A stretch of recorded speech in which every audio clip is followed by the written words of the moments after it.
નમસ્કાર મિત્રો, મારી યુટ્યુબ ચેનલમાં તમારું હાર્દિક સ્વાગત છે. આજે આપણે વાત કરવાના છીએ છૂટાછેડાના 10 વર્ષ પછી બનેલી ઘટના. અદાલત ચિક્કાર ભરાયેલી હતી કારણ કે શહેરની બહુ જાણીતી વ્યક્તિનો છૂટાછેડાનો કેસ ચાલતો હતો. વિદ્વાન જજ પટવારી સાહેબે ટેબલ ઉપર હથોડી પછાડીને અદાલતની કાર્યવાહી શરૂ કરવા માટે સંકેત આપ્યો. તરત જ પત્ની પક્ષના વકીલ પૂર્વજા ભટ્ટ ઊભા થયા અને છટાપૂર્વક ચાલતા ફરિયાદીના કઠેડા તરફ ગયા. ત્યાં એમની અસીલ શારદા ઊભી હતી. જાડી ઠીંગણી ગુજરાતી ઢબે સાડલો પહેરેલી અને કપાળ નકાય ત્યાં સુધી માથા પર છેડો ખેંચીને તદ્દન ગ્રામીણ હોવાની સાબિતી આપી હતી. મિસ મિળોલ, અમારા અસીલ શ્રીમતી શારદા પરિતોષ પંડ્યા આપની અદાલત પાસેથી ન્યાય માગે છે. એના પતિ એટલે કે આરોપી મિસ્ટર પરિતોષ પંડ્યા 10 વર્ષના લગ્ન જીવન પછી છૂટાછેડાની માંગણી કરી રહ્યા છે. શારદા બાપડી બિચારી અભણ સાદી સીધી ગામડાની. જજ સાહેબે હથોડી પછાડી. મિસ ભટ્ટ, અદાલત તમારી પાસેથી અપેક્ષા રાખે છે કે ફક્ત મુદ્દા અનુસાર વાત કરવામાં આવે. તમારી અસીલનું નામ જણાવવાનું પૂરતું છે. આગળ આટલા બધા વિશેષણો મૂકવાની જરૂર નથી. No need to use the superlatives. You may proceed with the case now. Yes, thank you sir. તો હું એવું કહેતી હતી કે મારી અસીલ એના પતિ સાથે છૂટાછેડા લેવા રાજી નથી, પણ એના પતિ મિસ્ટર પરિતોષને પોતાના ઘરમાં રાખવા માટે તૈયાર નથી. જજ સાહેબે આરોપીના વકીલ તરફ જોયું. સિનિયર વકીલ મિસ્ટર ધંધુકિયા ઊભા થયા અને આત્મવિશ્વાસ સાથે પોતાના અસીલના કઠેડા પાસે ગયા. ત્યાં પરિતોષ પંડ્યા ઊભા હતા. 5 ફીટ 10 ઇંચની સપ્રમાણ હાઈટ, સુરેખ કાઠી, સહેજ ભીનો વાન પણ નમણાશ ધરાવતો ચહેરો, બૌદ્ધિકતાનું તેજ છલકાવતી આંખો અને વ્યગ્રતાના વાદળો વચ્ચે પણ શક્ય તેટલી સ્વસ્થતા ધરી રહેલો ચહેરો. જય સાહેબ પરવા માટે અનૌપચારિક બની બેઠા. પરિતોષ, તમારી વિદ્વતા વિશે મેં પણ સાંભળેલું છે. તમને આરોપીના કઠેડામાં જોઈને દુઃખ થાય છે. What is the matter? શા માટે તમે તમારી પત્નીથી છૂટા થવા માંગો છો? સર, અમારી વચ્ચે મનમેળ નથી. પરિતોષના મોં પર દુઃખની રેખાઓ ઉપસી આવી. Objection your honour. શારદાની વકીલ પૂર્વજા વચ્ચે બરાડી ઉઠી. પ્રોફેસર જૂઠું બોલી રહ્યા છે. હકીકત એ છે કે મારી અસીલ એમને ગમતી નથી. મનમેળની વાત તો માત્ર બહાનું છે. ખરી વાત એ છે કે પ્રોફેસરને શારદાની સાથે તનમેળ જામતો નથી. જજ સાહેબે પૃચ્છાભરી નજરે પરિતોષ તરફ જોયું. પરિતોષની આંખોમાં ગુસ્સાની એક નાનકડી લાલ રેખા ખેંચાઈ ગઈ, જે તરત જ વિલાઈ ગઈ. પ્રોફેસરે માથું ધૂણાવ્યું. જજ સાહેબ, વિદ્વાન વકીલ સાહેબા એવી રીતે દલીલ કરી રહ્યા છે જાણે તેઓ અમારા બેડરૂમમાં અમારી સાથે રહેતા હોય. પૂર્વજાએ રાડારાડ કરીને અદાલત ગજાવી મૂકી. યોર ઓનર, આરોપી નામદાર અદાલતને ગુમરાહ કરી રહ્યા છે. વાતને આડાપાડે ચડાવી રહ્યા છે. પ્રોફેસરની સંસાર લીલા જાણવા માટે મારે એમના શયનખંડમાં હાજર રહેવું જરૂરી નથી. મારી અસીલ શારદાએ શું કહ્યું છે તમને? પ્રોફેસર પરિતોષનો અવાજ ઊંચો થયો, પણ તરત જ એની મૂળ સપાટી પર આવી ગયો. મેડમ, તમને ખબર છે કે અમારા 10 વર્ષના લગ્ન જીવનમાં 9 વર્ષથી તો શારદા એના પિયરમાં રહે છે.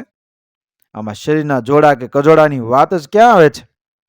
તો પછી એની સાથે તમે એક વરહનો સંસાર ભોગવ્યો એ શા માટે? પૂર્વજાની દલીલ ધારદાર હતી. ત્યારે તમને મનમેળ ન નડ્યો? અરે, તમે એની જોડે લગ્ન કરવાની ના શા માટે ન પાડી દીધી? મારી પાસે તમારા અને શારદાના લગ્નનો આલ્બમ છે. તમે રીતસર કંકોત્રી વેચીને જાન જોડીને ઢોલ અને શરણાઈના સુરો સાથે શારદાના પિતાના ઘરે પરણવા ગયા હતા. તમે રિસર્ચ વર્ક કર્યું તો છે, પણ પૂરું નથી કર્યું. તમારી પાસે અમારા લગ્નના ફોટોગ્રાફ્સનું આલ્બમ તો છે, પણ મારી અને શારદાની જન્મ તારીખો છે તમારી પાસે? પરિતોષ એટલું પૂછીને જજ સાહેબની દિશામાં ફર્યા. યોર ઓનર, હું બાળ લગ્નનો ભોગ બનેલો પુરુષ છું. લગ્ન સમયે મારી ઉંમર 18 વર્ષની હતી અને શારદાની 16. અમારી જ્ઞાતિના કુરિવાજ પ્રમાણે આ ઉંમર યોગ્ય હતી. હું તો હજી કોલેજના પ્રથમ વર્ષમાં ભણતો હતો. પત્ની નામના શબ્દનો અર્થ મારા માટે નારી શરીરથી વધારે કશું ન હતો. લગ્ન થઈ ગયા પછી શરીરે શરીરનું કામ કર્યું, પણ 1 વર્ષ પછી મને સમજાયું કે આ લગ્ન એ મારા માટે અભિશાપ છે. અમારી વચ્ચે વિરોધાભાસોની ખાઈ હતી, જે રોજ પહોળી થતી જતી હતી. બટ સર, આટલું સમજતા પરિતોષને 1 વર્ષ લાગી ગયું. ત્યાં સુધી એમનું શરીર પોતાનું કામ કરતું રહ્યું. વાહ, પુરુષ જાત તો કાચીડા કરતા પણ વધારે રંગો બદલી શકે છે. પૂર્વજાએ કટાક્ષયુક્ત દલીલો પેશ કરી. પરિતોષ એમ કેમ નથી કહેતા કે 1 વર્ષ પછી એમનું મન મારી ક્લાયન્ટના શરીરના ભોગવાટથી ધરાઈ ગયું, માટે એને કાઢી મૂકી. પરિતોષના ચહેરા પર ફરીથી દુઃખની રેખાઓ છવાઈ ગઈ. એ 1 વર્ષ મારા શરીરના ભોગવટાનું ન હતું, યોર ઓનર. એ વર્ષ મારી સહન શક્તિની એ આજમાઈશનું હતું. હું આજે પણ કબૂલ કરું છું, અને તે સમયે પણ જાણતો હતો કે અમારા કજોડાવાળા લગ્ન માટે શારદા જવાબદાર ન હતી. એના મા બાપે જેમ કહ્યું એમ એને કર્યું. કદાચ એ મોટી થઈ હોત, ભણી ગણીને આગળ વધી હોત, તો એ લગ્ન નામની સંસ્થાનો સાચો મર્મ સમજી શકી હોત. મેં અલબત્ત મારી કાચી પાકી સમજણ પ્રમાણે મારા પિતા આગળ ના મરજી પ્રગટ કરી હતી, પણ અમારા સમાજમાં વર કન્યાનું સાંભળે છે કોણ? ઢોલ નગારાના પ્રચંડ અવાજોમાં 2 નિર્દોષ જીવોની ચીસ દબાઈ ગઈ. હું ભલે નાના તો નાના, પણ શહેરમાં રહેતો હતો, જ્યારે મારી પત્ની સાવ નાનકડા ગામડામાં જન્મેલી અને ઉછરેલી છે. મારા ઘરે મને મળવા માટે આવતા મિત્રો, પ્રોફેસરો, સમાજના આગળ પડતા મહાનુભાવોની સામે જ્યારે શારદા ચેમચો પાણી આલો બોલીને ઊભી રહે, ત્યારે મારી હાલત કાપો તો ખૂન ન નીકળે એવી થઈ જતી. આ તો માત્ર એક જ ઉદાહરણ આપ્યું છે. બાકી અમારો મનભેદ, વિચારભેદ, શિક્ષણભેદ, સંસ્કારભેદ અને વાણી વર્તન ભેદ એ હદ સુધી જવા દો સાહેબ. મારે આ બધું કહીને એ નિર્દોષ સ્ત્રીને ભર અદાલતમાં જલીલ નથી કરવી. તો પછી તમે એનાથી છૂટાછેડા શા માટે માગો છો? જજે પ્રશ્ન કર્યો. મારી અને એની બેયની રાહત માટે. શારદા પણ મારી સાથે રહીને ક્ષણે ક્ષણે લઘુતા ગ્રંથિ અનુભવતી હતી, અને મારી ગુંગળામણનો તો પાર જ ન હતો. ભારતીય પરંપરા, સંસ્કૃતિ અને રીત રિવાજના નામે હું આ જેલ જેવું લગ્ન જીવન એ ખેંચવા નથી માંગતો. અદાલતના ખંડમાં થોડીક વાર પૂરતી શાંતિ પ્રસરી ગઈ, પણ વકીલ પૂર્વજા પુનઃ રાજાપાઠમાં આવીને હવામાં મુઠ્ઠીઓ ઉછાળવા માંડ્યા. મિલોડ, આરોપી ભાષાના રાજવી છે અને શબ્દોના જાદુગર. પોતાની અંગત ઈચ્છાની પૂર્તિ માટે તેઓ આપણા દેશની લગ્ન સંસ્થાને બદનામ કરી રહ્યા છે, આપણા ભવ્ય સંસ્કાર વારસાને. 1 મિનિટ સર, તમે મિસ પૂર્વજાની આ બકવાસ જેવી દલીલ તરફ ધ્યાન ન આપશો. ભારત દેશના ભવ્ય સંસ્કાર વારસાનું મને પણ ગૌરવ છે, પરંતુ સ્થળ કાળ પ્રમાણે લગ્નના રિવાજોમાં ફેરફારો તો થવા જોઈએ ને.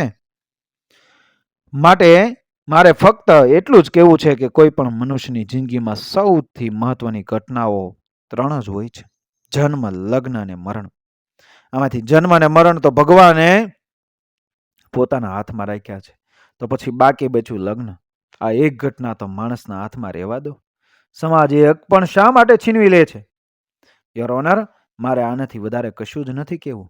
નામદાર કોર્ટ જે ફેસલો સંભળાવશે તે મને મંજૂર હશે, પણ એક વાત નક્કી છે: શારદાને હું ક્યારેય અપનાવવાનો નથી.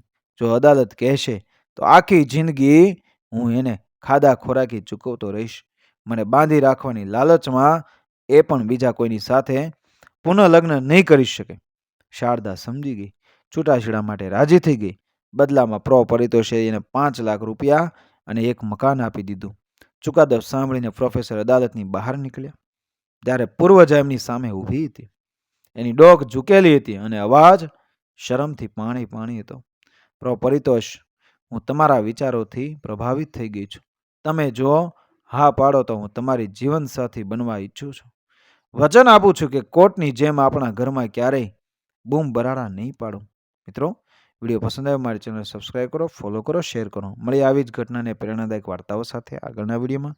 બન્યા રહેજો મારી ચેનલ સાથે. જય શ્રી કૃષ્ણ, રાધે રાધે, જય મા ભવાની, જય શ્રી રામ.